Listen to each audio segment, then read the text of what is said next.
And off in the distance there is a volcano. Testing, testing, testing, testing. Testing 1, 2. Welcome to Microsoft Flight Simulator. We are going to be flying from Puerto San Jose in Guatemala. Okay, sounds like it's working. We are going to go to Ilopango. I think that's how you pronounce it. Ilopango International Airport in El Salvador. And what we're going to do now is I'm going to say clear prop, Control E. It starts everything up. But I got to turn a few things on myself, like the lights, turn on the lights. And on the transponder, I got to make sure I turn that on. And number 2, press enter, rightmost soft key to continue, press enter. And what we're going to do is we're going to go ahead and build our flight plan now.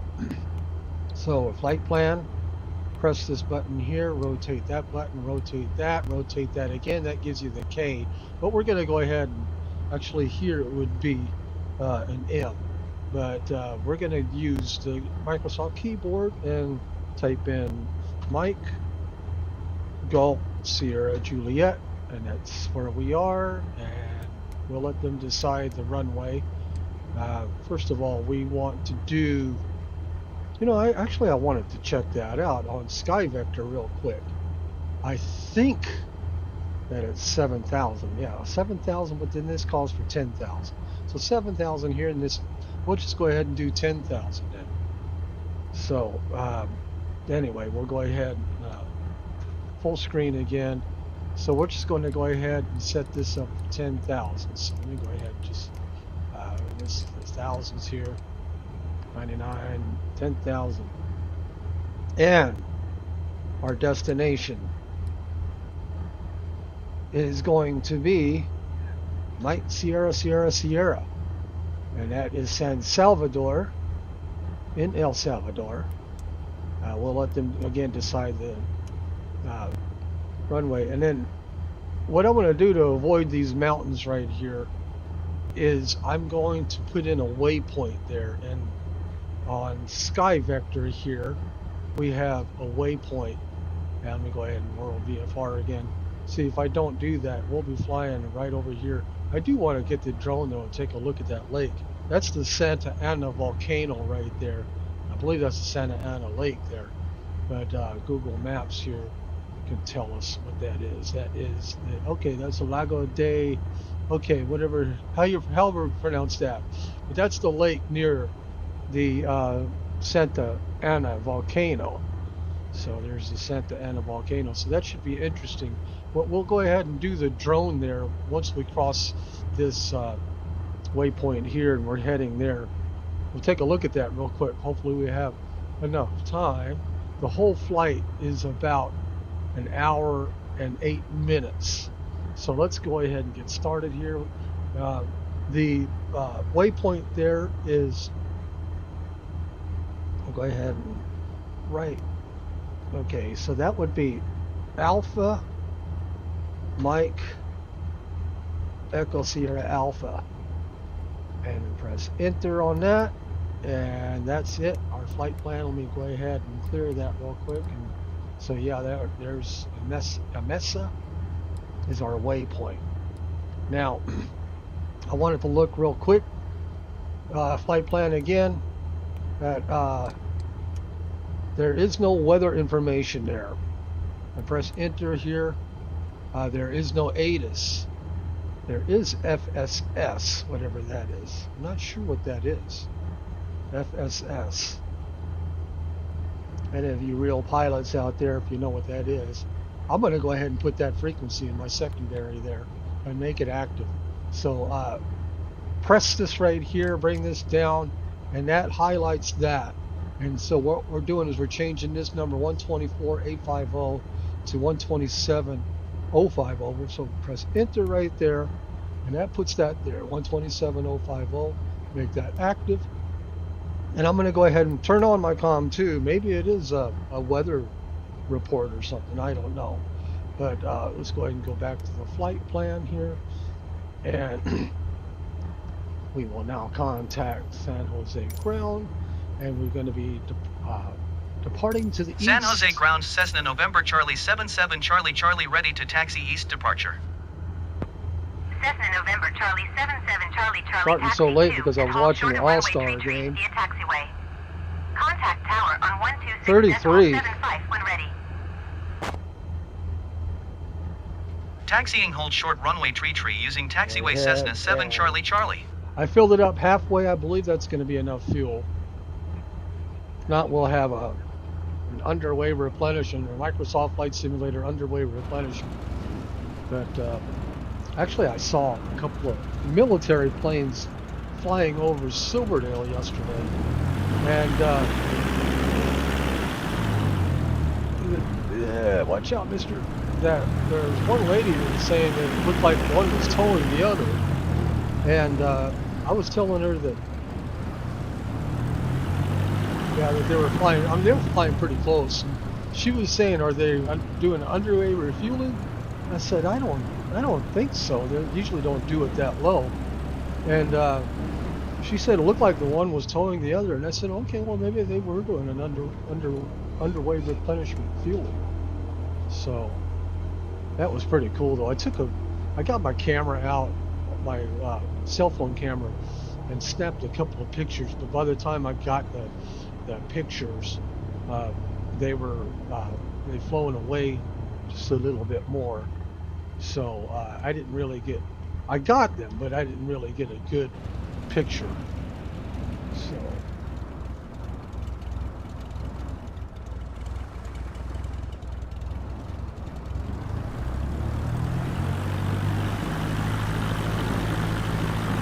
Dagmar Stoneberg, hello there, welcome to Microsoft Flight Simulator, flying the Cessna 172.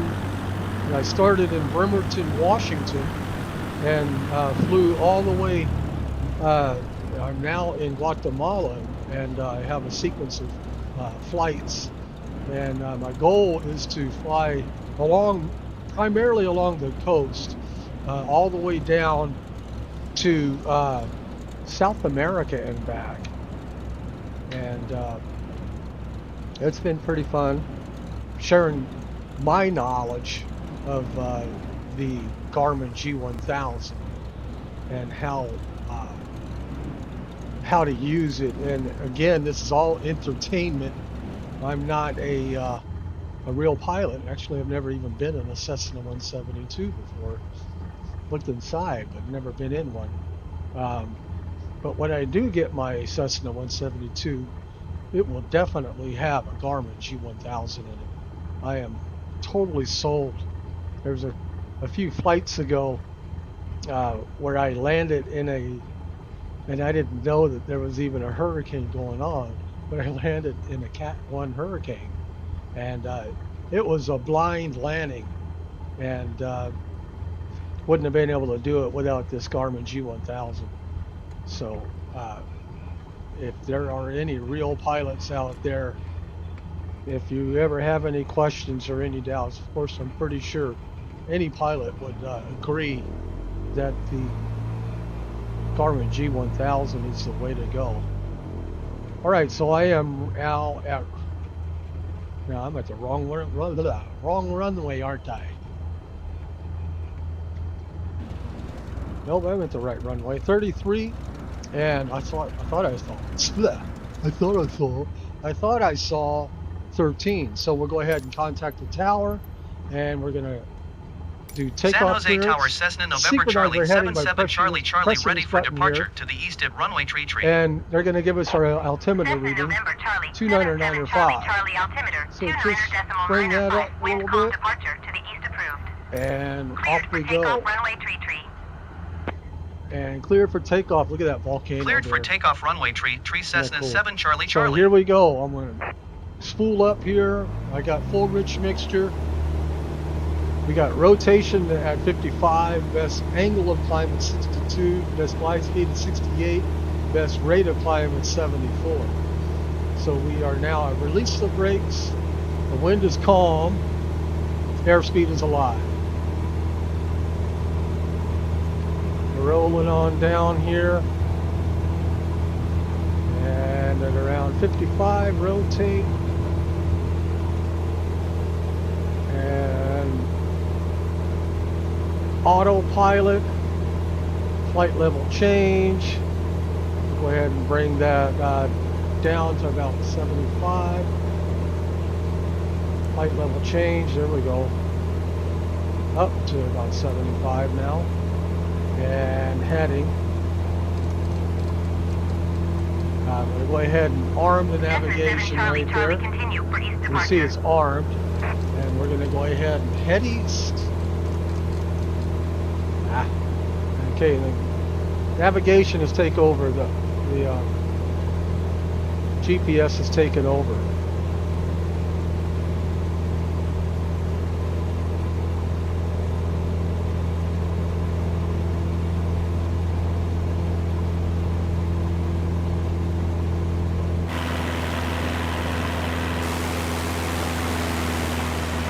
And this is real-time weather.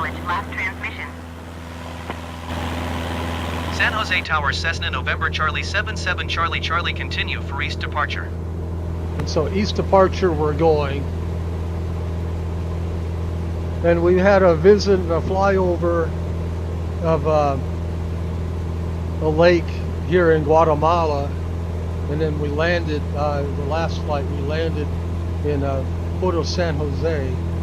And we are now heading toward Ilopango International Airport in San Salvador.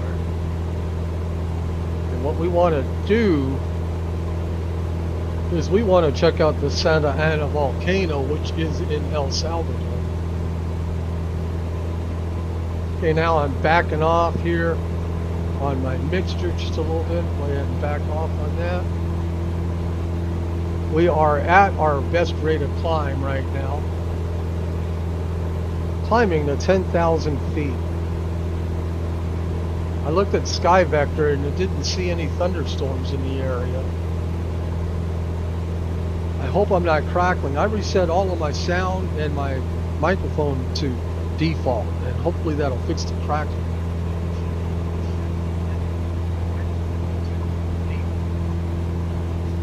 I think it sounds okay so far. Now, what I've been experiencing is some crackling, and apparently it's notorious with the GeForce experience.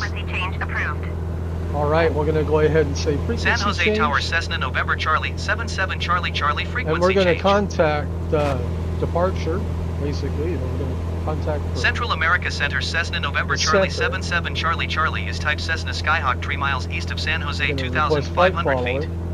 Request flight following. Cessna November Charlie 77 Charlie Charlie, Central America Center. Squawk 1123. Okay, so that's 1123. 1123. Cessna 7 Charlie Charlie, radar contact 3 miles east of San Jose, 2906. feet. Bring that up just a bit. Altimeter 29.96. So really good weather right now. Roger, Go ahead Cessna and 7 respond Charlie there. Charlie. Look at all those farms down there. And I was looking at that. Check out this. It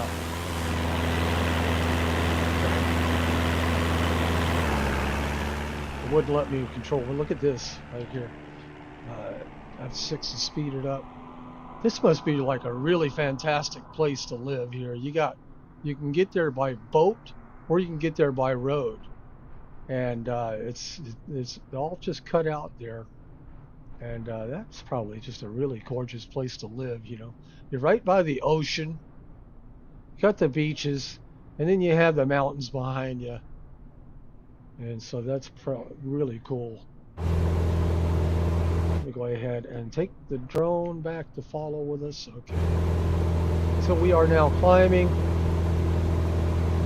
3,600.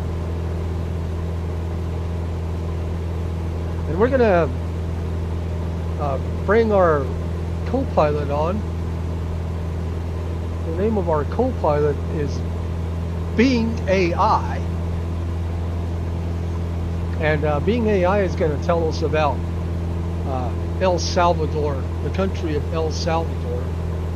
And I'm just looking at some of this landscaping here. It's really cool. I'm wondering what some of this right here is.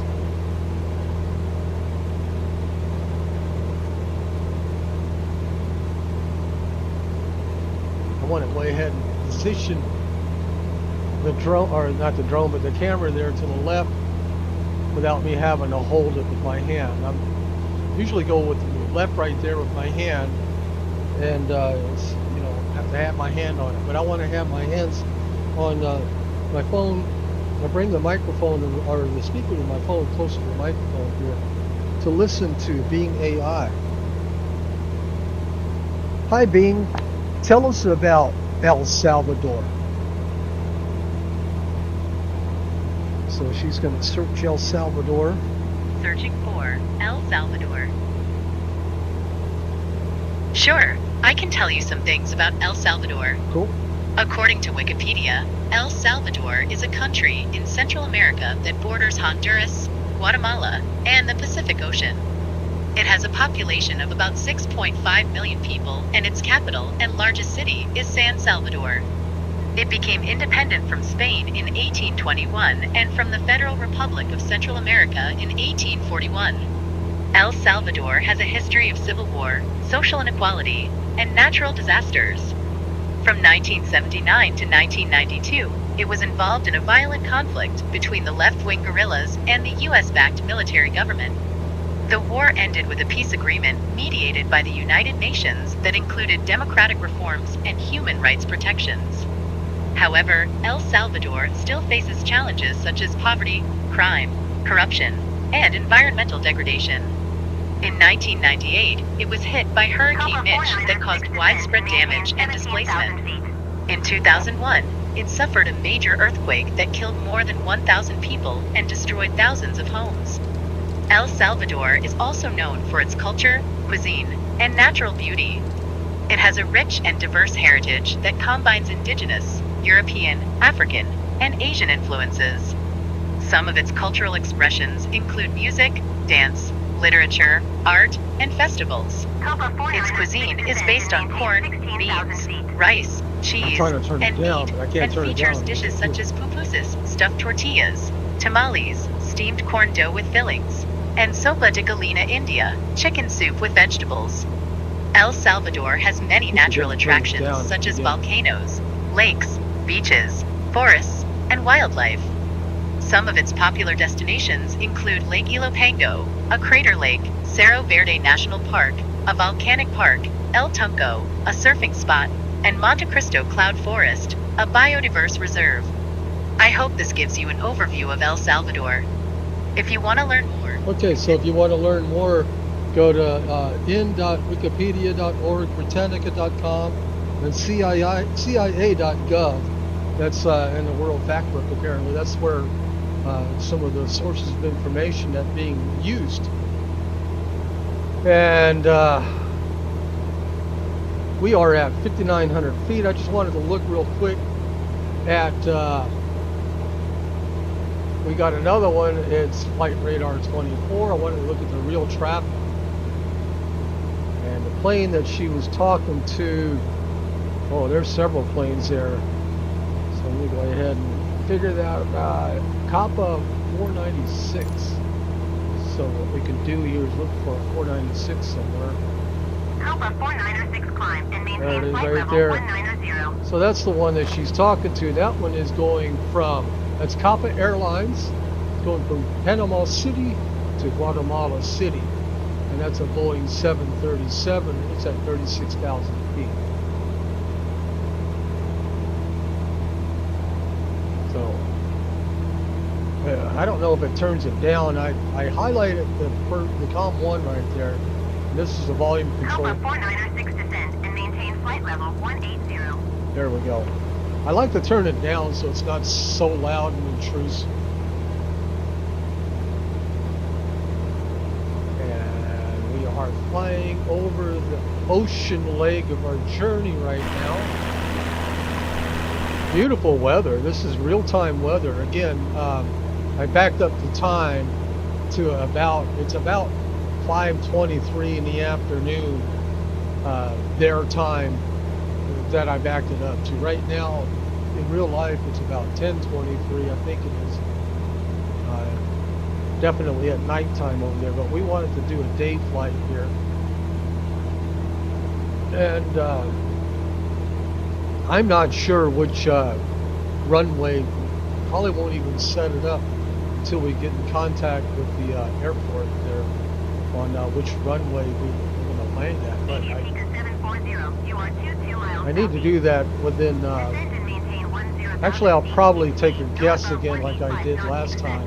I'm not sure again what that FSS was. When you look at the frequencies there is no ADIS, but there's FSS. And all you pilots out there, if you know what FSS stands for, let me know.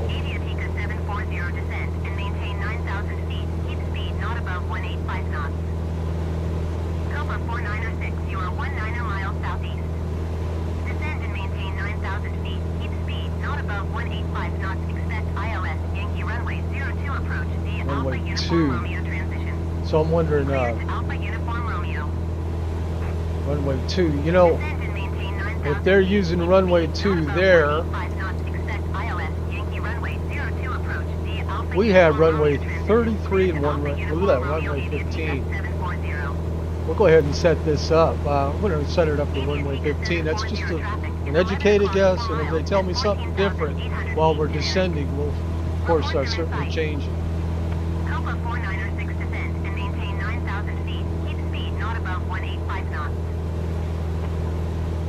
15 sisters. Wow, Dagmar, that's a lot of sisters. 4 of them in El Salvador.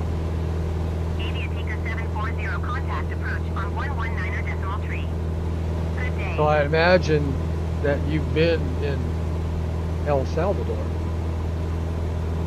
Descend and maintain 9,000 feet. Keep speed, not above 185 knots. Expect ILS, Yankee runway 02 approach. The Alpha Uniform Romeo transition. I don't have any pitot heat on right now. I have all my lights on. 15 degrees outside air temperature right now. And the wind is at an 083 at 19 knots. So we got a nice stiff headwind. And so if we're landing runway 15, that would be in the direction that we're going. So that might even shorten the flight there a little bit. We are climbing at a steady 75. I could probably bring that up a little bit to 74, 73. Trying to get that by the Y there. I don't know, probably 75 is fine. So nose back down.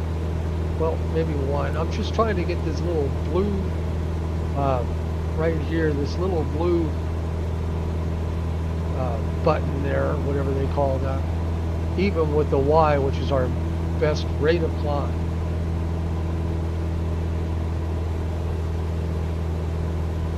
You can hear the engine sound a little bit.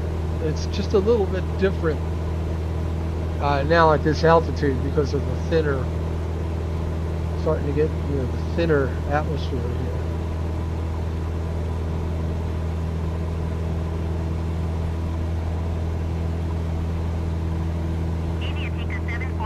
I do want to get that drone and check out the Santa Ana volcano.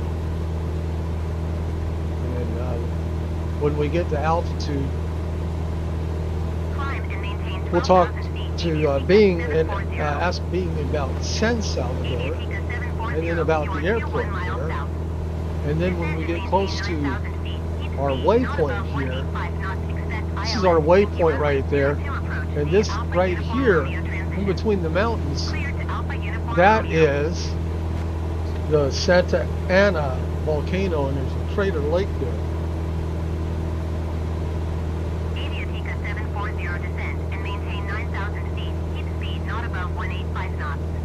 So now down below, I mean, there's a few farmlands a little bit inland, but it looks like most of the population are close to the coast.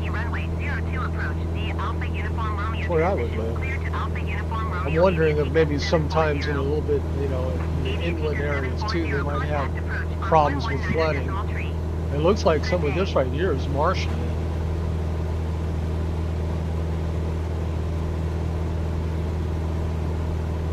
About 8,800 feet, 400 feet a minute. So a couple more minutes, a little over a couple more minutes, and we'll be at altitude. Testing 1, 2, testing 3, 4.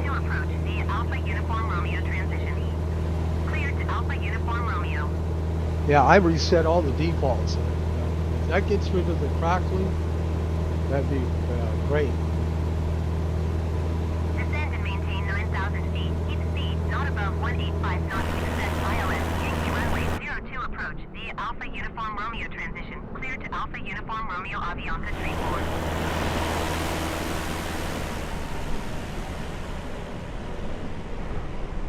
34. A little bit windy out here today. A good stiff, what was it, a 16 knot headwind? So that's about, what, 20 miles an hour?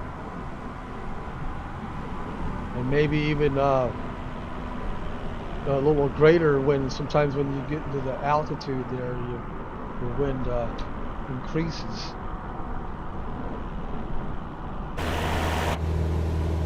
Right now, yeah, 22 knot wind there. Avianca tree for contact approach on 119er decimal tree. Good day.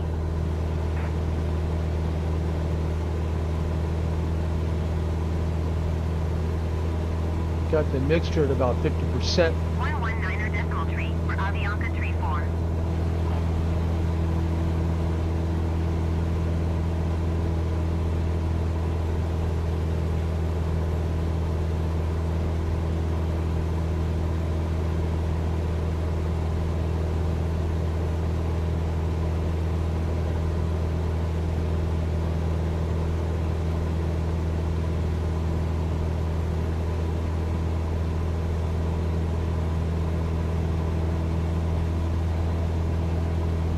I was watching the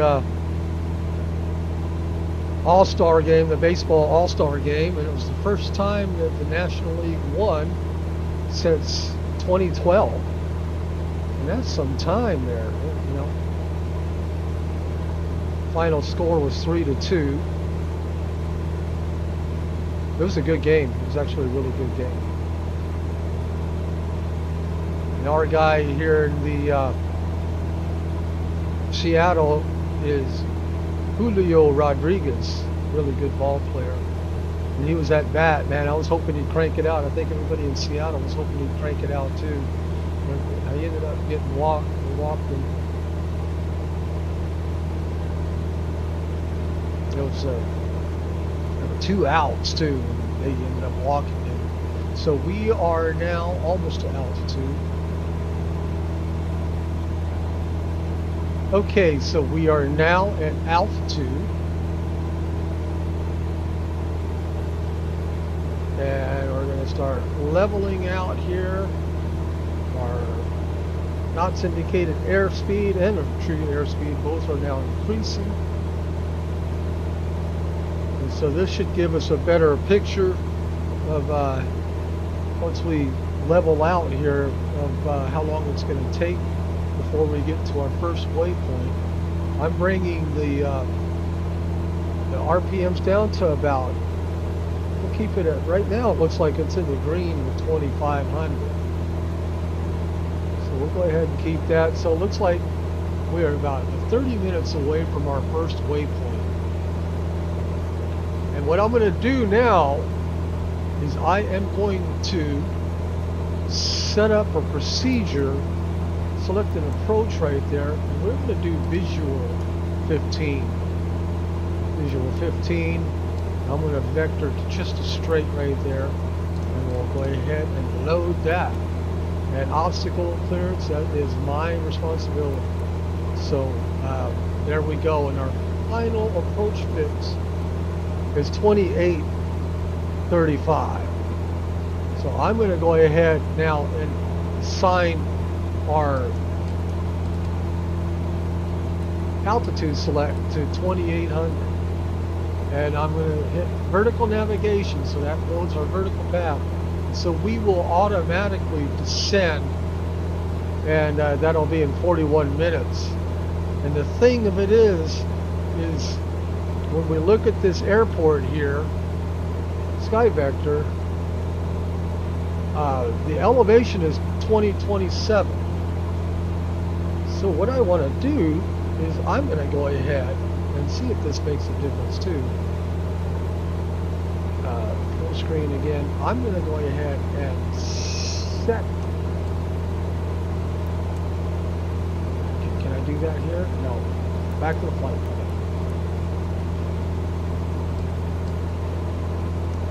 Okay, I guess I'm not going to do that. I was going to set the destination to that, but apparently that's already been taken care of whenever I set the visual approach. I was going to set the altitude of the runway at what it was, but I don't need to do that. And but I do want to.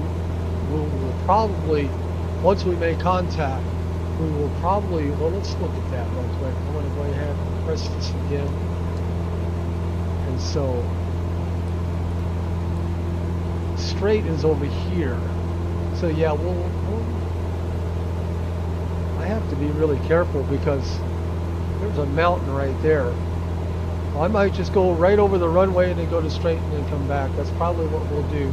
I was talking about maybe just doing a direct right there to straight, but we probably won't do that because of the terrain there.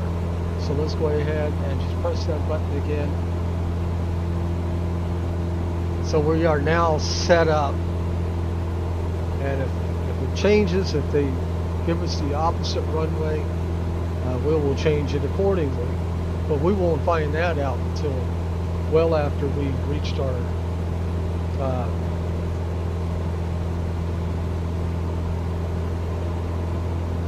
first waypoint.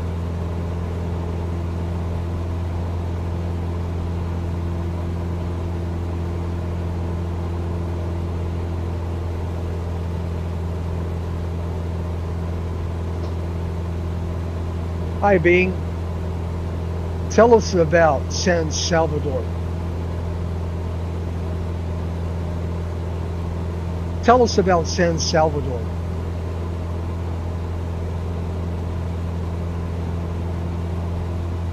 Searching for San Salvador.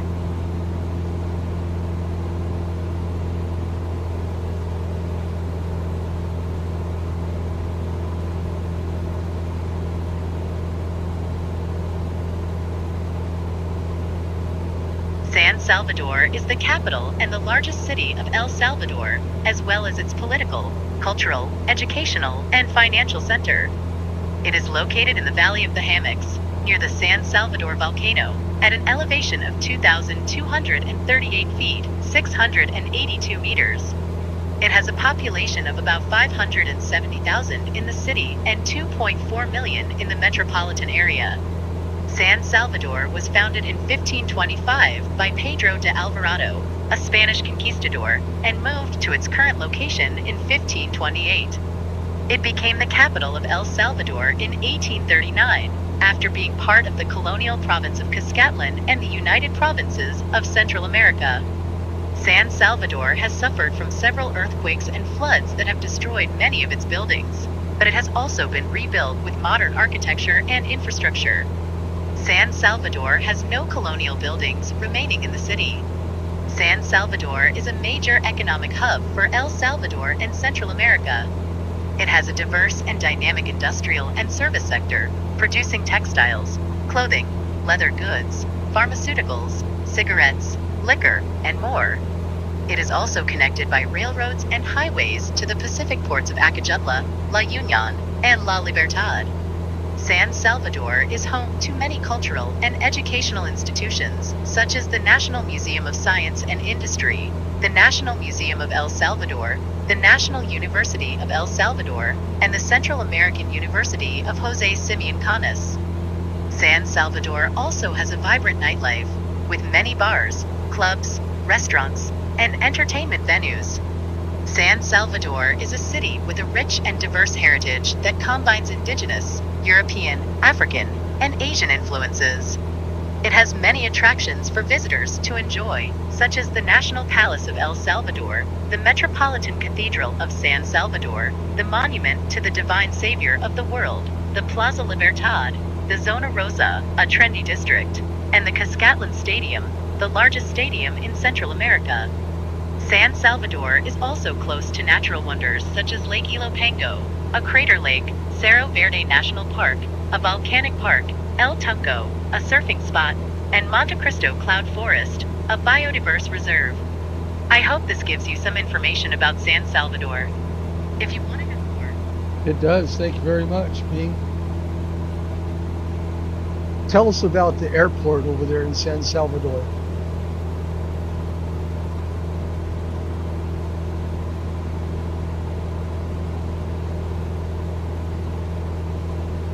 searching for San Salvador Airport.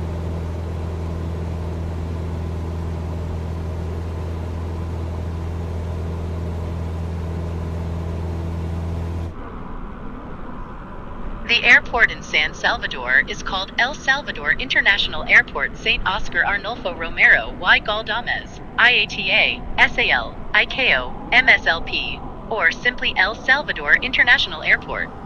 It is located in the city of San Luis Talpa, about 50 kilometers, 31 miles, from the city center of San Salvador.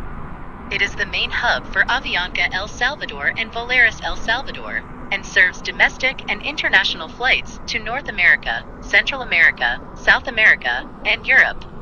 The airport was opened in 1980 and named after Oscar Romero, a Salvadoran archbishop who was assassinated in 1980 for his defense of human rights.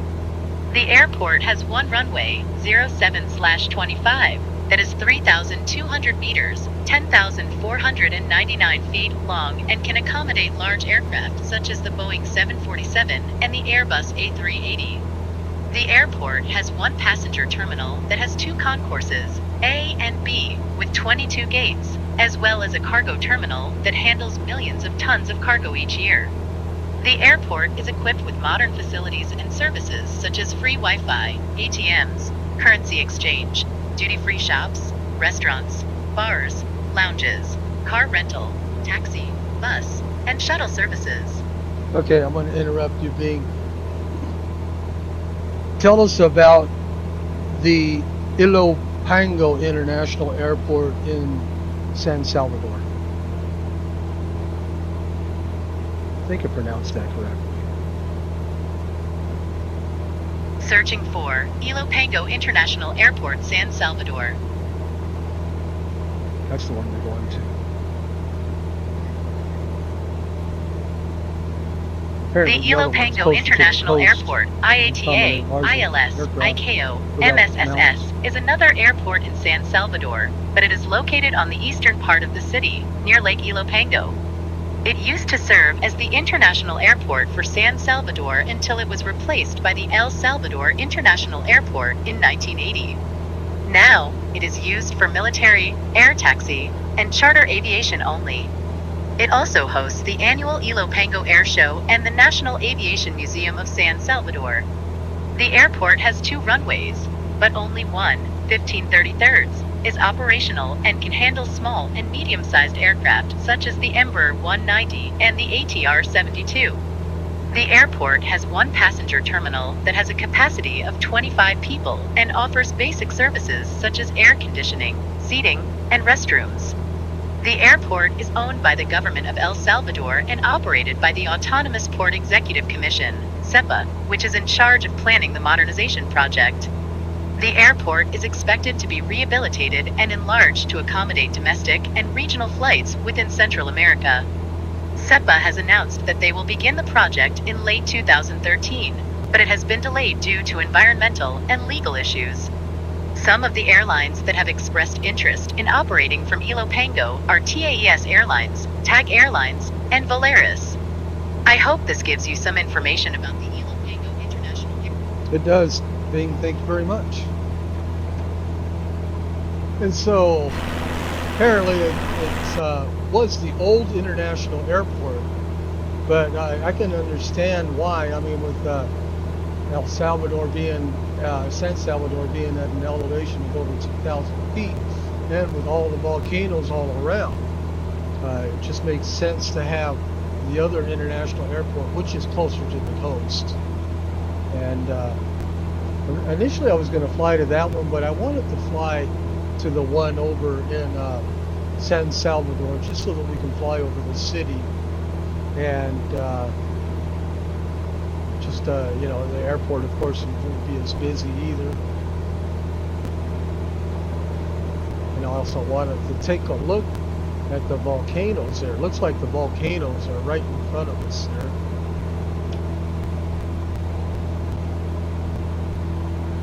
Tell us about the volcanoes in El Salvador.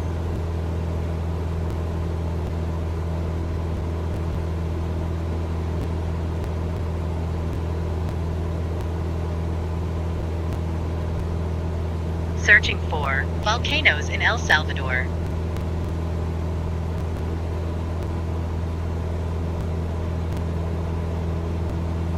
El Salvador is a country with many volcanoes, as it lies in the Pacific Ring of Fire, one of the areas with the most seismic and volcanic activity on the planet. It has 170 volcanoes in its territory, of which 23 are active and 6 are frequently monitored for seismic activity. Some of the most impressive volcanoes in El Salvador are Santa Ana Volcano. This is the highest and largest volcano in El Salvador, with an elevation of 2,381 meters, 7,812 feet, and a diameter of 10 kilometers, 6.2 miles. It has 4 craters, one of which contains a turquoise lake. It last erupted in 2005, after being dormant for more than 100 years. It has a symmetrical cone shape and a height of 1,965 meters, 6,447 feet. It was known as the Lighthouse of the Pacific for its constant eruptions that lasted until 1966. San Salvador Volcano. This is a stratovolcano that forms part of the Cordillera del Balsamo mountain range. It has an elevation of 1,893 meters, 6,211 feet, and 2 craters, El Bacuaran and El Picacho. El Bacuaran has a depth of 558 meters, 1,831 feet, and a diameter of 1.5 kilometers, 0.93 miles, and contains a smaller crater called Bocancito. El Picacho has a height of 1,960 meters, 6,430 feet, and is the highest point of the volcano. The volcano last erupted in 1917. It is covered by cloud forests and coffee plantations. It has not erupted in historical times, but it is considered active. Chaparrastic Volcano. This is also known as San Miguel Volcano, because it is located near the city of San Miguel. It has an elevation of 2,130 meters, 6,988 feet, and a conical shape. It is one of the most active volcanoes in El Salvador, with more than 30 eruptions recorded since 1510. The most recent eruption occurred in 2013. Ilopango Caldera. This is a large volcanic caldera that contains Lake Ilopango, the largest lake in El Salvador. The caldera has a diameter of 17 kilometers, 11 miles, and was formed by several massive eruptions that occurred between 410 and 535 AD. The last eruption occurred in 1880 from a lava dome called Isla Quemada Grande, or Burnt Islands. These are some of the volcanoes in El Salvador that you can visit and admire for their beauty and power. If you want to learn more about them. Okay, so that is interesting. I do want to see the Santa Ana volcano, and we'll talk a little bit more about that when we get there. We are 14 minutes away from our first waypoint, and I do believe that this dot right there, that's the Santa Ana, and so we should have enough time there to fly the drone over into this direction. It's interesting right here, there's a blue zone right there, that's a no-fly zone, so that's interesting. Another one right here is a little bit smaller.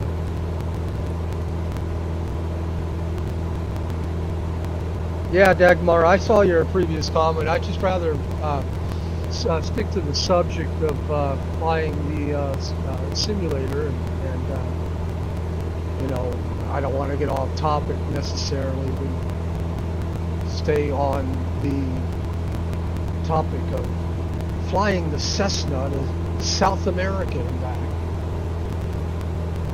And I certainly hope that you're enjoying the flight.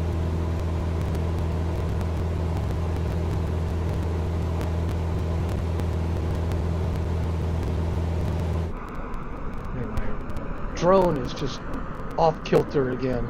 I like the way they do the water there. I mean, it looks so realistic compared to FSX especially. So I'm going to go ahead and press these two buttons there, and that straightens it out. And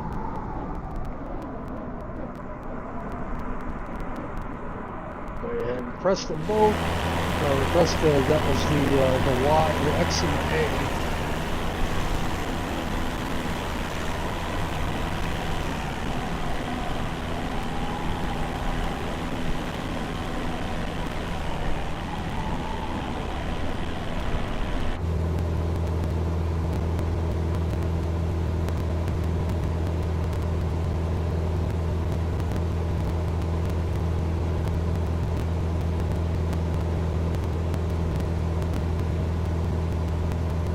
So we should be, well, we're still pretty much over the ocean there. Well, we got a little bit of, yeah, we're over land.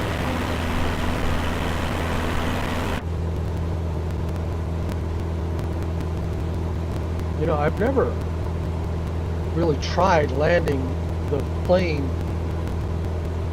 from this side, from the co-pilot seat. I should probably start doing that a little bit.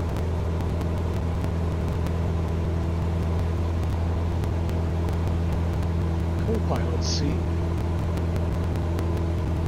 Kind of get used to landing the plane in the right seat versus the left seat.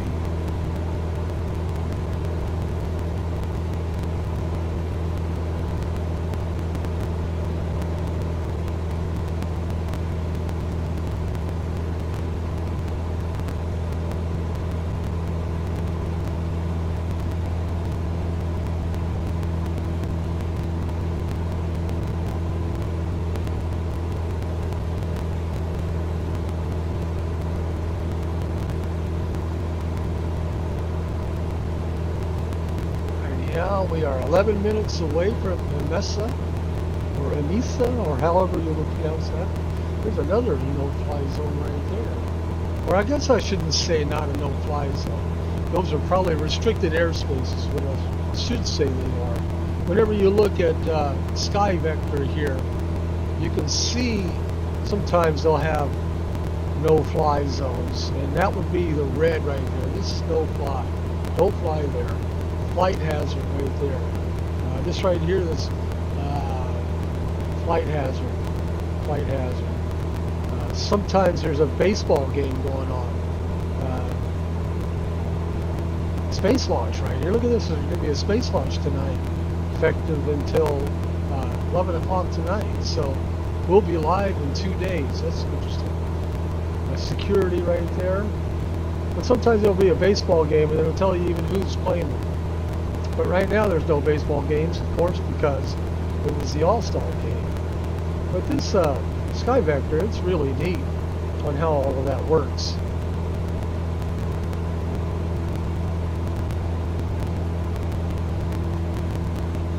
Ten minutes. We have a lot of fertile ground down there, probably because of the volcanoes.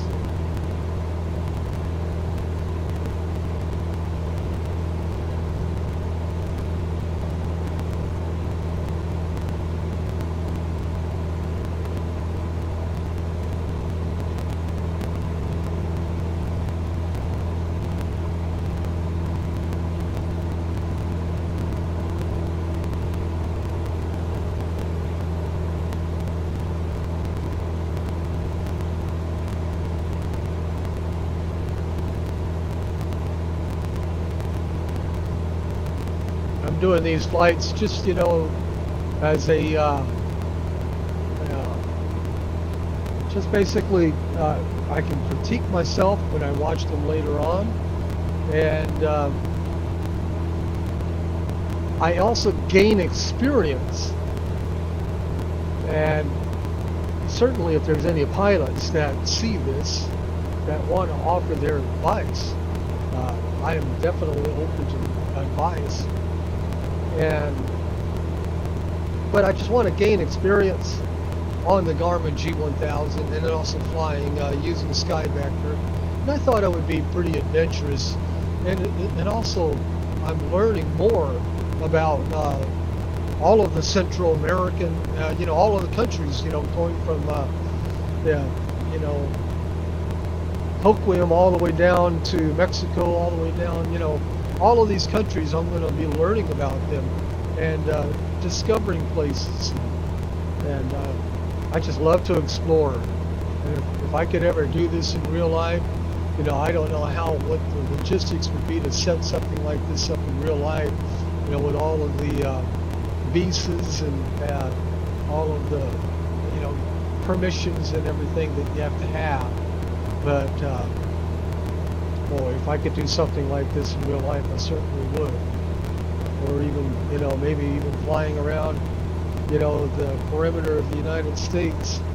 But what we're going to do here is we're basically going all along the coast, the west coast there, all the way down to South America. Patagonia, I think there's the area in South America, places like that. And of course down in the southern tip of South America, they are in the middle of the winter right now. But the plan is to go all along the coast, pretty much along the coast, South America, and then go all the way along the east coast of South America, all the way up through the east coast again, flying through Central America where we are now, except for we're on the other side, and then flying along Cuba and some of those countries there, and then flying probably to Cancun, and then along back to the United States, along the Texas, all along the coast there. Louisiana, that's where I grew up, Louisiana, Mississippi, Alabama, Florida, all the way through the coast of Florida, and then all the way up to Maine, and then we'll figure out where we're going from there. But then I'll put it all together in a playlist, and certainly can enjoy it later on. And I'm interested on how much experience that I can gain using the Garmin G1000 and the flight, what do you call it, the flight dynamics, it's hard to describe. It's the different ways of using Skyvector as it relates to flights. And the thing that I'm doing, except for that last flight I did over the crater there, I went to clear weather. But the thing that I'm doing with all of these flights is I'm using the real-time weather and using that as a challenge. And certainly was a challenge a few flights ago when I landed in the middle of a Category 1 hurricane. That was totally unexpected. And of course, in real life, you would check it out. You check out the weather. Would you fly in that kind of weather? No. But that's part of the adventure of these flights, is flying in the difficult weather. And of course, in South America, the southern part of South America, they're in the middle of their winter. And I was looking at Skyvector, and they have icing actually in that area this time of year. And so what I want to do is I'm going to be switching from the Cessna 172 to the Cessna 208 Grand Caravan. The Grand Caravan, of course, is a little faster, but it has the de-icing equipment in there. And so Microsoft has agreed to ferry flight my Cessna Grand Caravan down there, so it'll already be waiting for me. And then I'll go ahead and just tuck this one right here into one of their hangars over there while I fly the Grand Caravan in the ice conditioned areas. If that makes sense.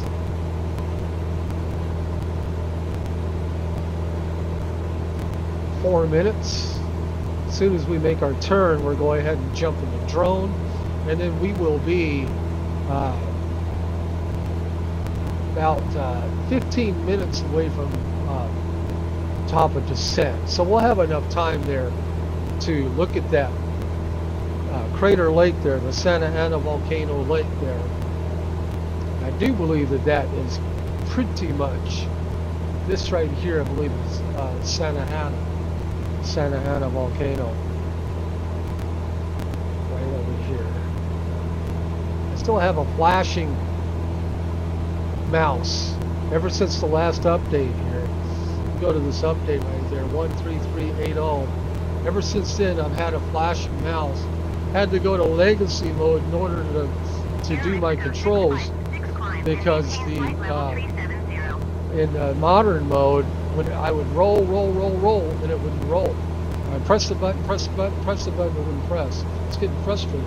Well, in the legacy mode, I can press the button without pressing. My mouse is still flashing, but at least I got functionality on it. The only thing I don't have now is the description. I like to have the description, so hopefully in the next update they'll have the mouse situation taken care of. I do believe that's our mountain right there that we're going to be looking at. And I'm going to go ahead. We are going to jump in a drone a little bit early. We are about 2 minutes, and our plane's going to take a turn probably while we are in our drone. Well, let's go ahead and jump in our drone now, and it's all wonky. And then we'll press F6 right here. And that speeds it up. Go ahead and make sure that it's sped up all the way there. Off we go. You hear that wind, it's really blowing away.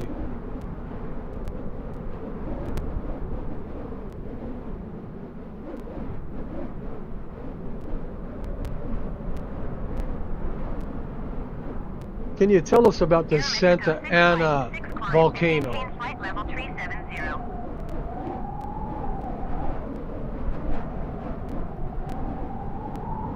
Searching for Santa Ana volcano.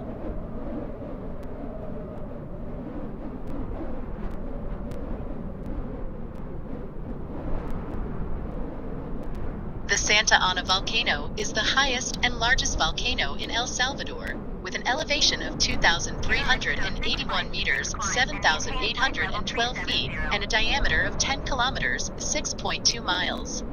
It is located in the Santa Ana department, west of Coatepeque caldera and Lake Coatepeque. The volcano has 4 nested craters and volcanic craters, with the innermost containing a small crater lake. The volcano is part of the Cordillera de Apeniga mountain range, which also includes the Isalca volcano and the Cerro Verde volcano. The Santa Ana volcano has a long history of eruptions, dating back to the 16th century. Some of the most notable eruptions occurred in 1904, 1920, and 2005. The 1904 eruption produced a large lava flow that reached the town of Calchuapa and destroyed several buildings. The 1920 eruption caused ash fall and lahars that affected nearby villages. The 2005 eruption was the first one in more than 100 years and ejected ash, gas, and rocks up to 10 kilometers, 6.2 miles high. The eruption killed at least 2 people, injured 7 others, and forced the evacuation of thousands of people.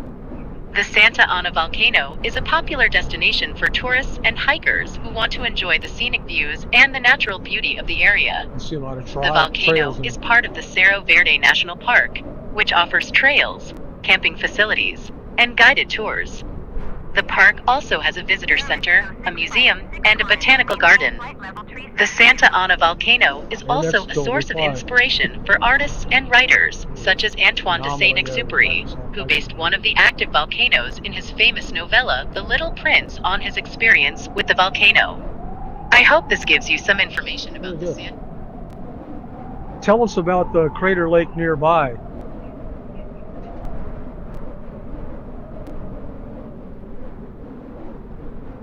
Mexico 656 climb and maintain flight level 370. Searching for crater lake near Santa Ana volcano.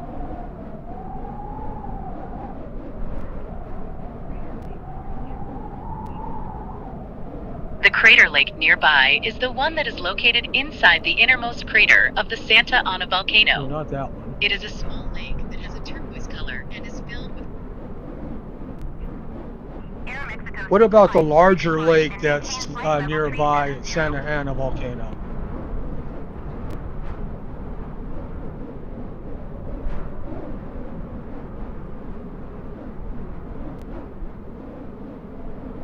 Searching for larger lake near Santa Ana volcano. That wind is really blowing around. Almost looks like Crater Lake in Oregon.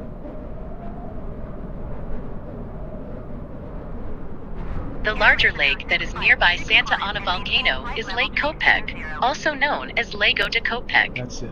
It is a large crater lake that is located inside the Coatepeque caldera, about 18 kilometers, 11 miles east south of the volcano. The lake has a surface area of 25.3 square kilometers, 9.8 square miles, and a maximum depth of 115 meters, 377 feet.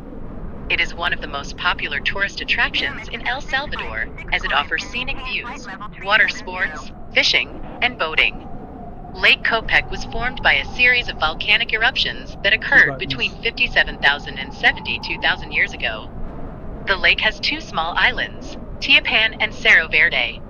Teopan was a sacred site for the Maya and the Pipil people, who built temples and shrines on the island. Cerro Verde is a volcanic cone that emerged from the lake about 10,000 years ago. Lake Coatepeque is a beautiful place to visit and enjoy nature. You can find many hotels, restaurants, and resorts around the lake.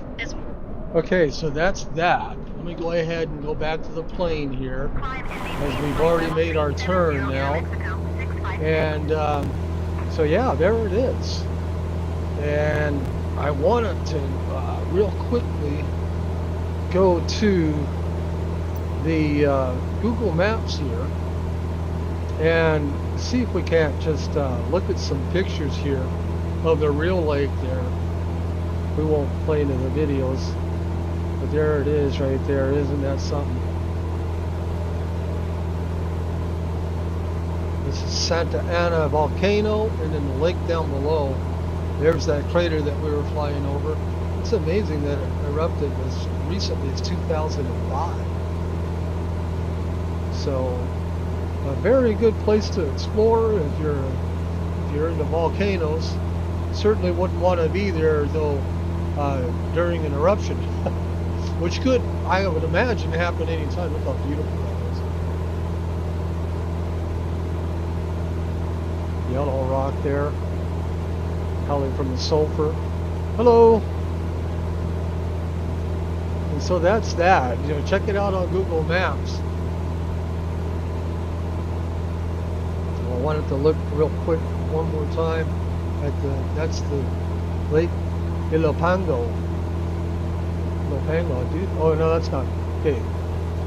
Yeah, that's the lake that she was talking about. So there is a lake by El Salvador too, which is Lake Ilopango. So we are going to be descending. I have to be really careful about where we're going to be descending there. We don't have any weather at all to worry about. There's no thunderstorms in the area at all today. It's just been a perfect day. But we do have a mountain right there. We've got top of descent right there. We're at 10,000 feet. She was saying that the highest mountain is 7,000 feet. What I want to do real quickly is I want to contact, This is a lot further away than you would normally. But I want to see if I can contact the runway just to, the White Sierra, just to verify that indeed we're going to be landing at runway 15. So we're doing this a lot further away than we would normally. But let's see if we can even see it on the list yet. Not yet. So we'll go ahead and that's the one we took off from. No, that's not. That's another one. Another one we took off was San Jose. There's San Jose right there. So anyway, we are not close yet. We'll just keep flying. So some beautiful countryside here in El Salvador.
A lot of ripples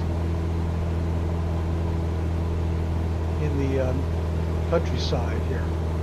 You can actually see the ripples on the map there.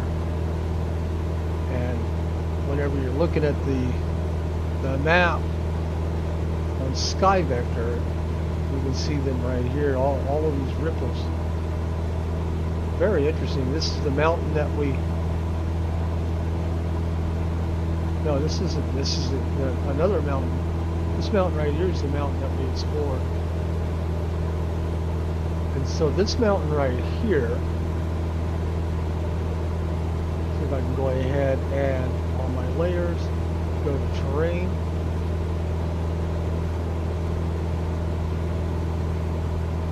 So that is Volcano de San Salvador.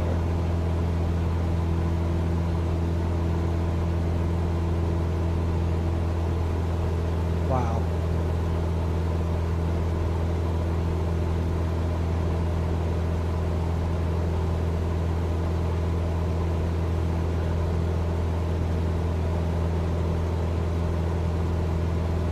It's just some amazing places. Cessna 7 Charlie, Charlie contact Ilopango approach on 127.05. Ilopango approach. Good day. Going to 127.05 Cessna 7 Charlie Charlie. 7 Charlie Charlie, good day. Ilopango approach Cessna November Charlie 77 Charlie Charlie 10,000 feet. Cessna November Charlie 77 Charlie Charlie Ilopango approach altimeter 29.90 continue as planned. 2990. So what was the name of that volcano? The San Salvador. Volcano de San Salvador.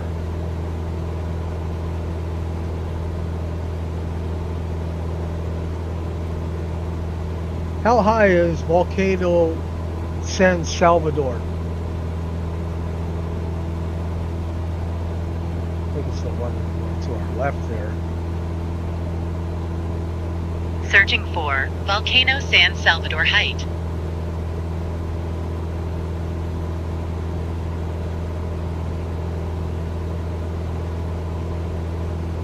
The Volcano San Salvador, also known as Coatepeque or El Bacaran, has a height of 1,893 meters, 6,211 feet above sea level. It has two craters, El Bacuran and El Picacho. El Picacho is the highest point of the volcano, with a height of 1,960 meters, 6,430 feet. If you want to know more about the volcano San Salvador, you can check out the links below. What time, or when did it last erupt?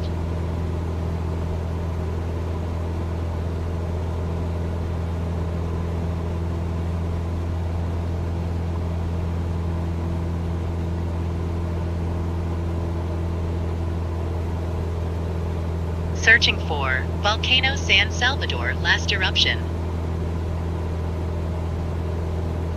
The volcano San Salvador last erupted in 1917, between June and November. It was a flank eruption that occurred along the northwest fissure of the volcano. The eruption caused the crater lake inside the Bacuran to evaporate and a cinder cone to appear, called Volcancito. If you want to know more about the volcano San Salvador, you can check out the links below. Tell us about San Salvador volcano.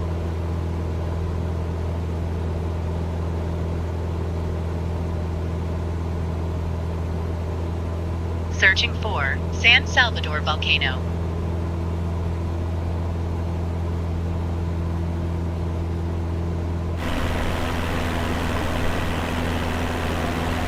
The San Salvador volcano is a stratovolcano that is located in the northwest part of the city of San Salvador, the capital of El Salvador. It is also known as Coatepeque or El Bacuran, meaning big mouth in Spanish. The volcano has a height of 1,893 meters, 6,211 feet, and a diameter of 10 kilometers, 6.2 miles. It has 4 nested craters and volcanic craters, with the innermost containing a small crater lake. The San Salvador volcano has a long history of eruptions, dating back to the 16th century. Some of the most notable eruptions occurred in 1904, 1920, and 1917. The 1904 eruption produced a large lava flow that reached the town of Calchuapa and destroyed several buildings. The 1920 eruption caused ash fall and lahars that affected nearby villages. The 1917 eruption was the last one recorded and caused a flank eruption that occurred along the northwest fissure of the volcano. The eruption caused the crater lake inside the Bacuran to evaporate and a cinder cone to appear, called Volcancito. The San Salvador volcano is a popular destination for tourists and hikers who want to enjoy the scenic views and the natural beauty of the area. The volcano is part of the Cerro Verde National Park, which offers trails, camping facilities, and guided tours. The park also has a visitor center, a museum, and a botanical garden. Okay, so what we're going to do now is get back to the plane because we're just about to top a descent here. And we are 55 seconds to top of descent. And now I want to go ahead and see if I can contact again the airport. So that would be this one right here. Okay. Maybe it was closer than I thought. So tower, we're going to be requesting Ilopango Tower, Cessna November Charlie 77 Charlie Charlie 14 miles west 10,000 feet to land. Cessna November Charlie 77 Charlie Charlie. 33 it is. Altimeter 29.890 wind calm enter right downwind runway tree. So procedure, we're going to go ahead and select approach. Enter right downwind runway tree Cessna 7 Charlie Charlie. 33, enter. Vectors. Trying to do this. Okay. Sometimes I'm doing this trying to roll the mouse. But anyway, so there we go. Now our top descent has changed. 33 seconds, so not too far. And what we are going to do is we are going to go ahead and vector to straight. So I'm going to go ahead and this probably will adjust our top of descent again. So straight, direct, activate. So that changes our top of descent, not much, 14 seconds. So we're going now straight to straight, and then we'll go ahead and fly to the runway. Our vertical path is active. We are now descending. So So 33, even though the wind is straight ahead of us, they changed this to 33. Hopefully, I don't know where they get that from, because 33, maybe the wind is swirling around different down there. But right now we are right into the headwinds. I was assuming it would be 15, which is right in the direction of the wind, but apparently not. But there is San Salvador below us. Welcome to San Salvador, El Salvador. And there's again that volcano San Salvador. So I guess San Salvador, if that volcano started to become really active again, San Salvador would be under great risk. The whole city, the population was almost 600 million, what they say? Or 600,000? 600 million. 600,000 people?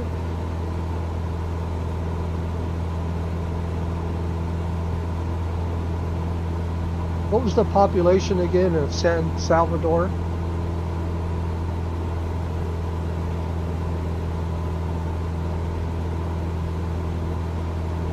Searching for population of San Salvador. I wonder if that's photogrammetry right there.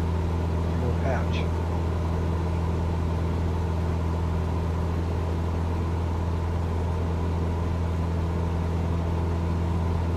The population of San Salvador depends on whether you are referring to the city or the metropolitan area.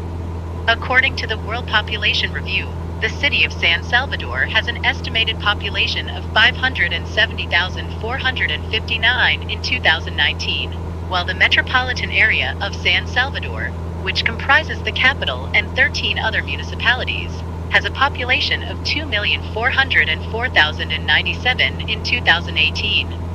If you want to know more about the population of San Salvador, so there's you can find out, of course, through me. If you want to know more, just ask me. So anyway, we are now at 118 knots indicated airspeed, 136, going straight to straight. Our final approach fix is 2,800 still, so I still have 2,800 for our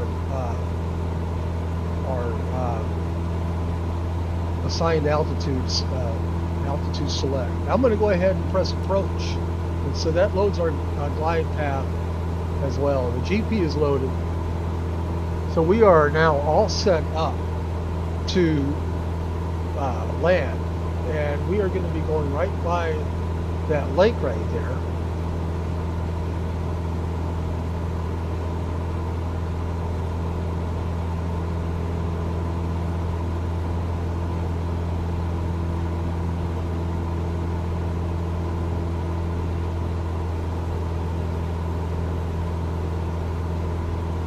That is Lake Ilopango. That's the name of the airport too.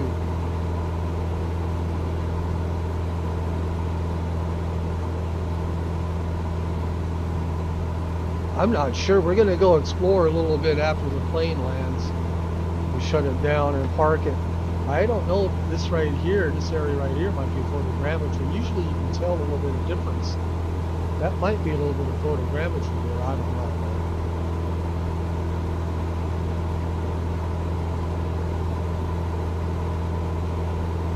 Backing off, now we're getting into a little bit richer atmosphere. I do have to watch the elevations here.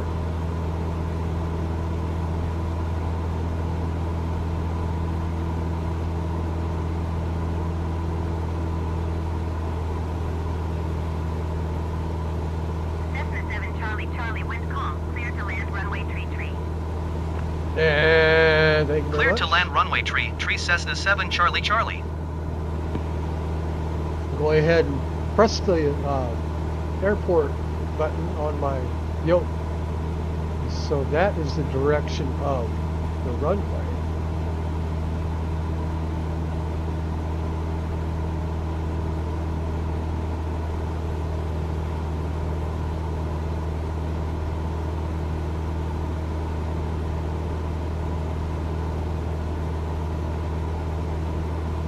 Volcano straight ahead. So many volcanoes in El Salvador. I never realized that there were that many. wondering even if this right here might be a lake caused by a huge eruption. I do have to watch my altitude there. It looks like I'm getting pretty close there to that hill.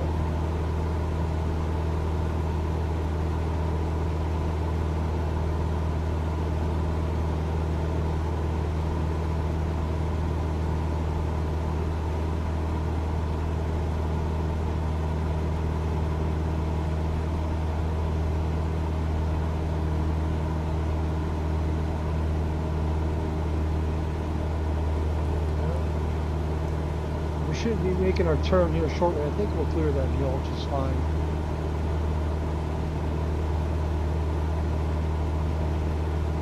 There we go. You don't want to do that. Pressing this button right here is what I wanted to press. But anyway, we're not pressing the autopilot button. So we are on the autopilot. Glide path is loaded. We are descending via the vertical path. V&V, vertical navigation. So we are now less than 1,000 feet. There's American Airlines 1035 coming in from Dallas Fort Worth. Maybe landing also in El Salvador, probably over at the airport closer to the ocean. They took this one away. It's still an airport that's open. It used to be the international airport, but as you can see, they have a lot of terrain to deal with here, and maybe even a few haphazards. So we are now backing off on the runway, or on the power. We're coming up to the runway pretty quickly. I got rich, well, now the glide path is loaded.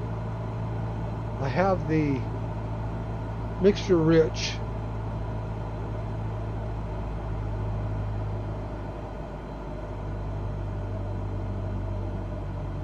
And I'm just going to go ahead, once we get down to the glide path, go full flaps.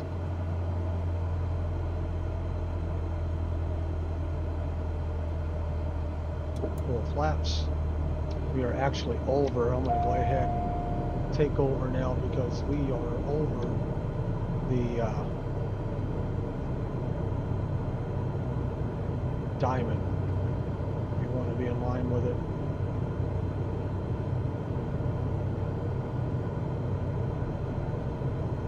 Forcing the nose down here a little bit.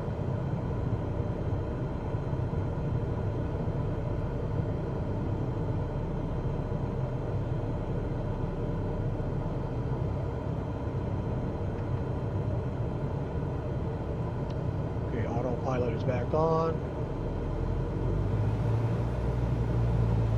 We do have a 3-knot headwind, so 33 it is.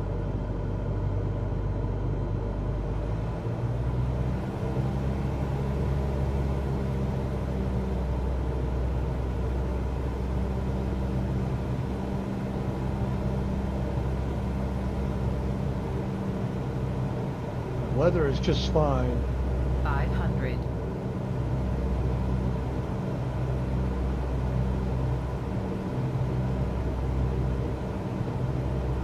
No pappy lights here. The runway is lit up though. I did encounter a runway that wasn't lit up. In the night, in the dark. 33.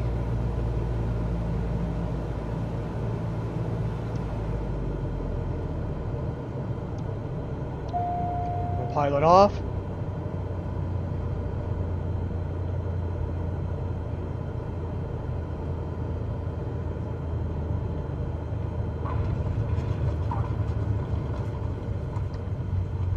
Cessna 7 Charlie Flaps exit up. runway when able.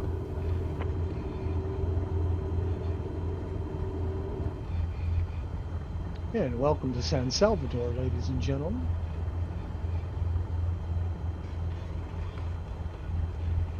Dagmar Stormberg, I hope you enjoyed the flight if you're still with me, or if you log on later on. 121.9er for Cessna 7 Charlie Charlie.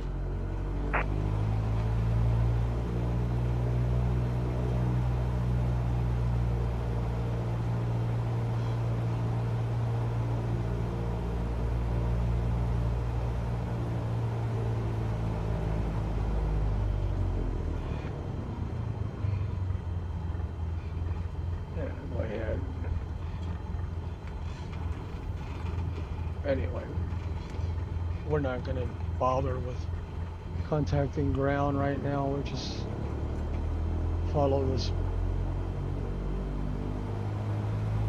blue path here and park it and call it a night, call it an evening. And I do want to real quickly just go over some of San Salvador there with our drone.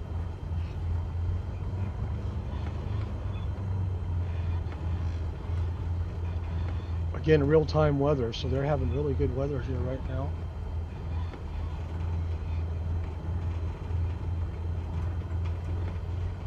That's ways away.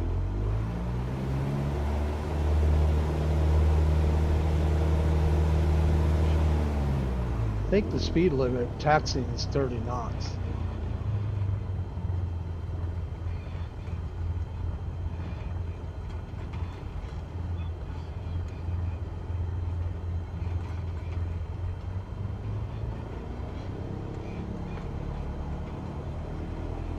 Well, that's quite a ways away from the runway there.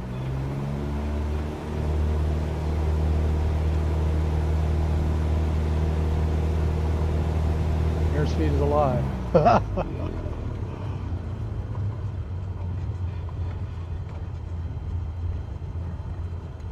Okay, there's a van right there in the middle.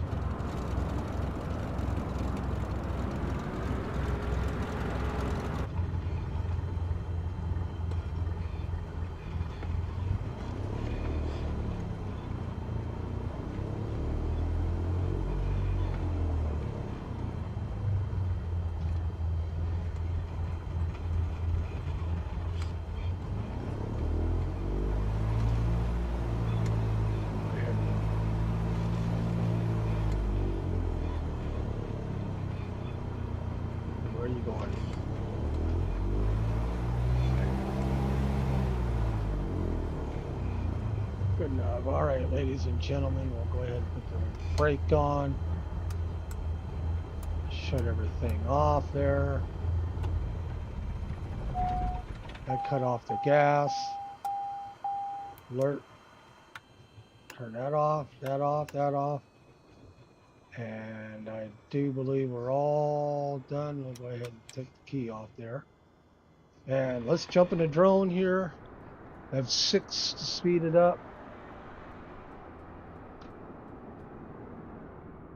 And welcome to San Salvador. Now the area that I was thinking was possibly photogrammetry is in this direction here. I don't know if it is or not.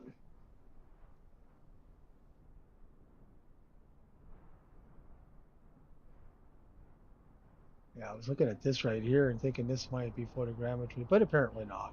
It's just the soil. Sometimes you can tell the difference between the coloration. But anyway, this is San Salvador. There's a few stadiums there. It's like a soccer field or something. There's some writing there. It's the writing, it just says stadium. No, it says El Salvador. Okay. El Salvador Stadium, apparently. I thought there was a baseball field there too somewhere. Another stadium here. And straighten it out there. It's like a golf course right there, or no, maybe not. I don't know.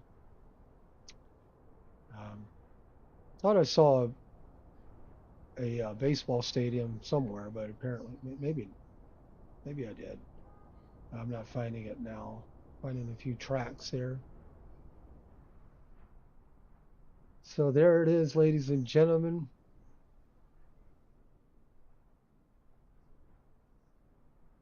Welcome to San Salvador, El Salvador.